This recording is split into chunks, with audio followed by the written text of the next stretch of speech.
On July 17th, 1996, Trans World Airlines Flight 800 exploded and crashed into the Atlantic Ocean off the coast of Long Island, New York. All 230 people on board were killed. It is the third deadliest aviation accident in US history. The plane, a Boeing 747 en route from John F. Kennedy International Airport in New York to Rome via Paris, was scheduled to depart for Charles de Gaulle Airport around 7 p.m. However, delays due to disabled ground equipment and a luggage mismatch meant that takeoff was delayed for an hour. Taxi and takeoff proceeded without incident. Weather in the area was good, light winds with scattered clouds. The last radio transmission from the crew occurred at 8:30 p.m., when they acknowledged instructions from Boston Air Traffic Control to climb to 15,000 feet, or 4,600 meters. The flight's last recorded transponder signal was recorded by a local FAA radar site at 8:31 p.m. 38 seconds later, the captain of an East Wind Airlines Boeing 737 reported to Boston Air Traffic Control that he just saw an explosion out there, adding, "We just saw an explosion up ahead of us here, about 16,000 feet, or something like that. It just went down into the water." Subsequently, several air traffic control sites in the New York, Long Island area received reports from other planes reporting the same explosion. Witnesses in the vicinity of the crash reported they heard explosions, accompanied by a large fireball, with several pieces of burning wreckage plummeting into the ocean.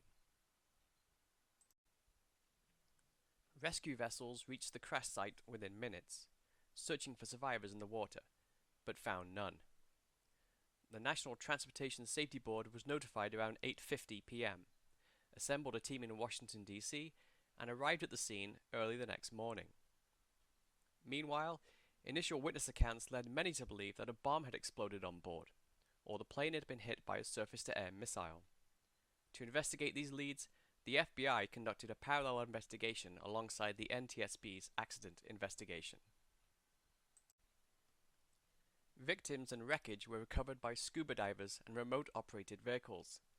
Trawlers were used to recover wreckage embedded on the sea floor. In all, 95% of the airplane wreckage was eventually recovered.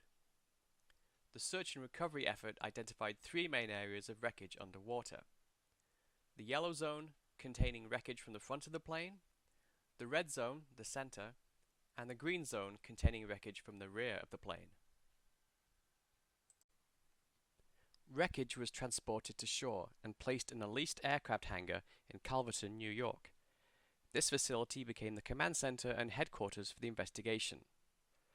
The plane's cockpit voice recorder and flight data recorder were recovered 1 week after the accident and immediately shipped to Washington for analysis. The remains of all 230 victims were recovered and positively identified, the last over 10 months after the disaster. Close examination of the wreckage revealed no evidence of structural fatigue, corrosion, or mechanical damage that could have caused the breakup. The airplane structure showed no signs of a bomb explosion or a missile attack, although the backs of several passenger seats had an unknown red-brown substance on them. According to the seat manufacturer, this was adhesive used in the construction of the seats. However, pieces of wreckage contained trace elements of explosives. The NTSB considered the possibility that the plane's use in a recent dog training bomb detection exercise was the reason. The board concluded it was quite possible that the residue was transferred from the boots of military personnel assisting in the recovery operation and was not present prior to the disaster.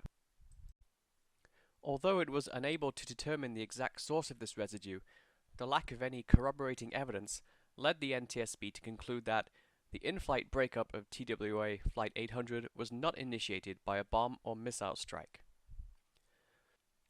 So what caused the explosion and breakup of Flight 800? Examining the wreckage, the NTSB concluded that the first stage in the breakup was a fracture in the wing center section of the aircraft, caused by a rapid increase in pressure in the wing's fuel tank. Due to the lack of evidence of an explosive device, They concluded that this could only have been caused by an explosion of the jet fuel and the mixture of air and fuel vapors in the tank. Tests recreating the conditions of the flight indicated that this mixture was flammable. With these conditions in place, a simple ignition source could cause a disaster. However, the NTSB was unable to find one with certainty. They concluded that the ignition source was likely a short circuit in the wiring of the fuel quantity indication system. When the fuel tank exploded, cracks spread across the plane's fuselage and severed the entire front section of the plane.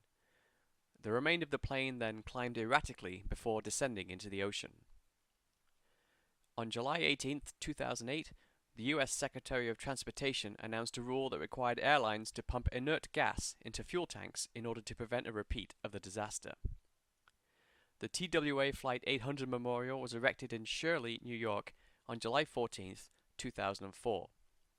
It includes landscaped grounds, flags from the 13 countries of the victims, and a granite memorial with their names engraved.